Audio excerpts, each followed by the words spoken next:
Honorable Minister for HRD and IT, Sri Nara Lokesh Garu. గౌరవ ముఖ్యమంత్రి వర్యులు చంద్రబాబు నాయుడు గారికి సహచార మంత్రులు అధికారులందరికీ నా హృదయపూర్వక నమస్కారాలు.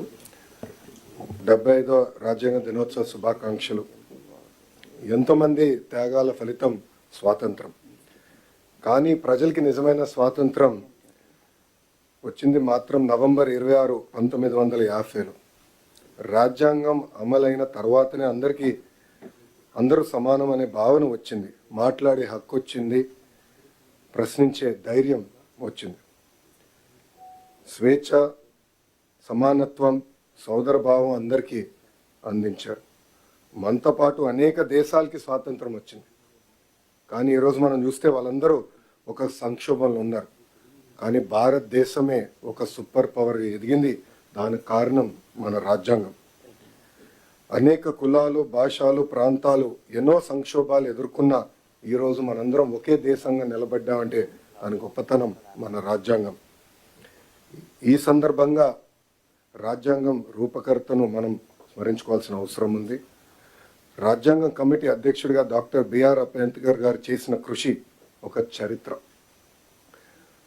సామాన్య దళిత కుటుంబంలో పుట్టి దేశానికి స్వేచ్ఛ, ప్రజలకి ప్రాథమిక హక్కులు, రక్షణ కల్పించిన గొప్ప వ్యక్తి డాక్టర్ బిఆర్ అంబేద్కర్ గారు. రాజ్యాంగం దుర్వినియోగం జరిగితే రాజ్యాంగాన్నే నేను కాల్చుతానని ధైర్యంగా చెప్పిన వ్యక్తి డాక్టర్ బిఆర్ అంబేద్కర్ గారు. ఇప్పుడే గౌరవ ముఖ్యమంత్రి గారికి నేను చెప్పాను, సార్ ఈ మీటింగ్లో ఐఏఎస్ అధికారులు ఉన్నారు, కానీ ఐపీఎస్ అధికారులు కేవలం హోమ్ సెక్రటరీ గారు తప్ప ఎవరు లేరు ఈ రూమ్లో అని నేను గౌరవ ముఖ్యమంత్రి గారు చెప్పాను. ఇది ఎందుకు చెప్పానంటే గడిచిన 5 సంవత్సరాలు రాజ్యాంగం విలువేంటో తెలుసుకున్న మొదటి వ్యక్తిని నేను చదువుకున్నప్పుడు రాజ్యాంగం గురించి మాట్లాడేవాళ్ళం, నేర్చుకున్నాం. కానీ రాజ్యాంగం విలువేంటో నేను ఈ పుస్తకం పట్టుకుని పాదయాత్ర చేస్తాం జరిగింది. నేను ఆ రోజు అధికారులతో మాట్లాడేటప్పుడు కూడా ఎక్కడ మార్కింగ్ చేశానో ఆ మార్కింగ్ కూడా ఇప్పటికీ అట్లనే ఉంది.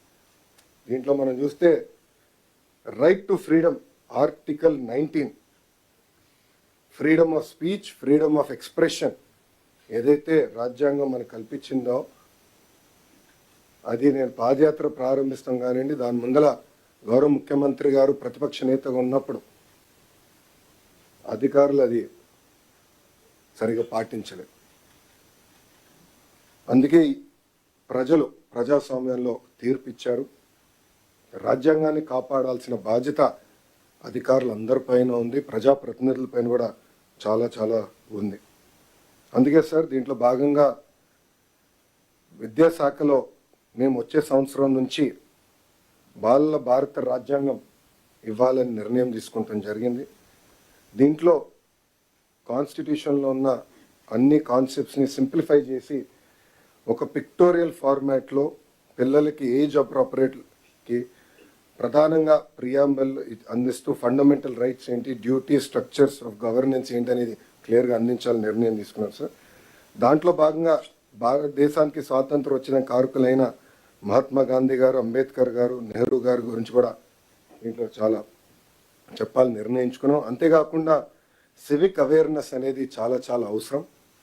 ఒక మాటలో చెప్పాలంటే చదువు పైన బాగా శ్రద్ధ పెడుతున్నాం, మార్కుల మీద పెట్టిన శ్రద్ధ, రెస్పాన్సిబిలిటీ, సివిక్ అవేర్నెస్ మీద మనం పట్టలేకపోతున్నాం. దానివల్ల సమాజం తీవ్రంగా నష్టపోతుందని మేము భావించి principles of justice, equality and fraternity పెట్టాలని మేము నిర్ణయించుకున్నాం. దీంట్లో సింపుల్ స్టోరీస్ రూపంలో పిల్లలకి అర్థే విధంగా చేయాలని మేము నిర్ణయించుకున్నాం. అంతేకాకుండా ఈ పుస్తకంలో ఇంటరాక్టివ్ యాక్టివిటీస్ పెట్టాలని, పజిల్స్, క్విజెస్ ఇవన్నీ పెట్టాలని కూడా నిర్ణయించుకున్నాం. ఇంతేకాకుండా రోల్ మోడల్స్ మన గాంధీ గారు కానివ్వండి, అంబేద్కర్ గారు కానివ్వండి, నెహ్రూ గారు కానివ్వండి, సర్దార్ పటేల్ గారు కానివ్వండి, మౌలానా ఆజాద్ గారు కానివ్వండి, సర్వేపల్లి రాధాకృష్ణ గారు కానివ్వండి, వాళ్ళ గురించి రోల్ మోడల్, సింపుల్ ప్రొఫైల్స్ కూడా ఏర్పాటు చేయాలని నిర్ణయించుకున్నాం సార్. దాంట్లో భాగంగా ఒక కమిటీ వేయాలని నిర్ణయించుకున్నాం. కాన్స్టిట్యూషనల్ లీగల్ ఎక్స్పర్ట్స్ ఒక పక్కన, ఎడ్యుకేటర్స్ ఇంకో పక్కన, children literature authors, illustrators, visual designers, social scientists, civic educators, policy makers, ప్రజాప్రతినిధులు, చైల్డ్ రైట్ ఆర్గనైజేషన్స్. సో వీళ్ళందరినీ ఒక కమిటీగా తీసుకొచ్చి ఒక కాంపిటీషన్ మార్గంలోనే ఈ బుక్ రూపొందించాలనేది మీ ఆదేశాల మేరకు మేము విద్యాశాఖలో చేస్తాం జరుగుతుంది సార్. ఇది వచ్చే సంవత్సరం నుంచి పిల్లలందరికీ అందించాలని నిర్ణయం తీసుకున్నాం. ఇది స్కూల్ కరికులంలో ఇంటిగ్రేట్ చేస్తూ టీచర్కి అవసరమైన ట్రైనింగ్ కూడా అందించి పెద్ద ఎత్తున వైడ్ డిస్ట్రిబ్యూషన్ కూడా చేద్దామని సార్. పబ్లిక్ లైబ్రరీస్ కూడా పిల్లలకి పెద్దవాళ్ళు కూడా అందుబాటు తీసుకొచ్చే విధంగా చేస్తామని సభాముఖంగా తెలుపుకుంటూ, ఇక్కడున్న అధికారులందరినీ నేను కోరేది ఒకటే, రాజ్యాంగం అనేది అందరికీ సమానంగా అమలు అవ్వాలి. గత 5 సంవత్సరాలు ప్రజలు చాలా ఇబ్బంది పడ్డారు, నష్టపోయారు. మేమందరం కూడా దాంట్లో భాగస్వామ్యమే. ఈరోజు ఈ రాజ్యాంగాన్ని సమానంగా అందరికి అమలు చేయాలని ఈ సభాముఖంగా అధికారులందరినీ నేను కోరుకుంటూ, ఒక ఆంధ్ర మోడల్ ఆఫ్ ఎడ్యుకేషన్ తీసుకురావాలనేది గౌరవ ముఖ్యమంత్రి గారు ఇప్పటికీ మాకు చెప్తాం జరిగింది. దాంట్లో మేమందరం అహర్నిశలు కష్టపడుతున్న డిపార్ట్మెంట్ కూడా చాలా ఇది సీరియస్గా తీసుకుంటాం జరుగుతుంది. దాంట్లో భాగంగా పిల్లలకి బాల రాజ్యాంగం అనేది అమలు చేయాలని నిర్ణయం తీసుకున్నానని సభాముఖం మీ అందరు తెలుపుకుంటూ, రాజ్యాంగంలో sir we the people of India అంటారు. I truly believe that we must also recognise that we the children of India. ఎందుకంటే పిల్లలే మన భవిష్యత్తు, పిల్లలే మన సంపద. రాబోయే దశాబ్దాలు దేశం అగ్ర దేశంగా ఎదగాలి, నంబర్ 1గా ఎదగాలంటే ఇప్పుడు మన పిల్లలపైన ఆధారపడి ఉంటుంది. దీనికోసం అందరం భాగస్వామ్యం అవ్వాలి. ఈ కార్యక్రమాన్ని జయప్రదం చేయాలని ఈ సభాముఖంగా కోరుకుంటూ మీ అందరి నుంచి సెలవు తీసుకుంటున్నా. అందరికీ నమస్కారం. జై హింద్.